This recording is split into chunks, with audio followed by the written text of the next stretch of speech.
Hey folks, happy Friday. We continue our FUMCC daily devotional, the prayer calendar, and the word of this month, elevation for February. We're almost done with this elevation sermon series. Today is February 24th, and I'm going to read the passage from last Sunday, the Transfiguration passage, and then we'll talk about the prompt for today.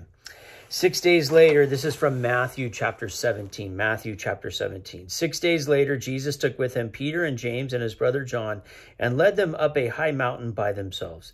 And he was transfigured before them, and his face shone like the sun, and his clothes became dazzling white. Suddenly there appeared to them Moses and Elijah talking with him. Then Peter said to Jesus, "Lord, it is good for us to be here if you wish.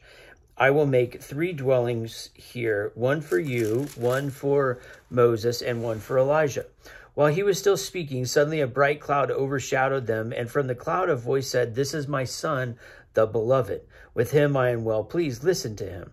When the disciples heard this, they fell on the ground and were overcome by fear. But Jesus came and touched them, saying, "Get up and do not be afraid." And when they looked up, they saw no one except Jesus himself alone. As they were coming down the mountain, Jesus ordered them, "Tell no one about the vision until after the Son of Man has been raised from the dead."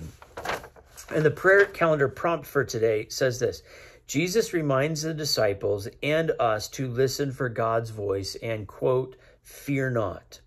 How do we go about sharing his love, compassion, and grace with others? And I want to talk about this word, fear, for a minute. Now, in the original story, presumably the disciples were afraid because this booming voice comes out of the heavens, this voice of God, and they were afraid, which we might have the same response. And that's the fear which Jesus was addressing. But I want to address a different fear.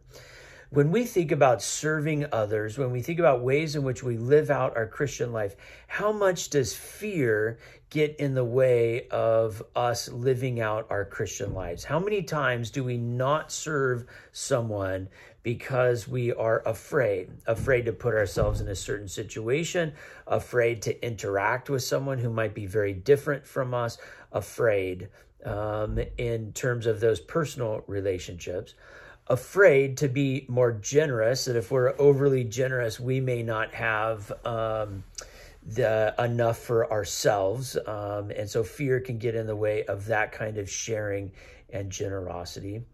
Fear can get in the way of forgiving. Sometimes we mix sort of forgiveness for someone into the same pool with allowing that person to have full access to our lives again. And that doesn't have to be the case. Someone can hurt us repeatedly, and we can forgive them, but still have appropriate boundaries so that they can't get close to hurt us again. But if we don't forgive them, then we just hold on to that resentment or that hurt, and that in the end affects us negatively. And so the fear of those people getting close to us again can hurt. So all kinds of ways in which fear can be the barrier that stands between us and God, and us and serving God in ways that God invites us to live out our Christian life. And so I think about this mountaintop experience in the Transfiguration. And one of the lessons that Jesus is trying to teach the folks is do not fear, because fear can stand in the way of your connection to God and what God is calling you to do. So perhaps that's a helpful word to you on this day. And as we go forth into this Lenten season, fear not. God bless.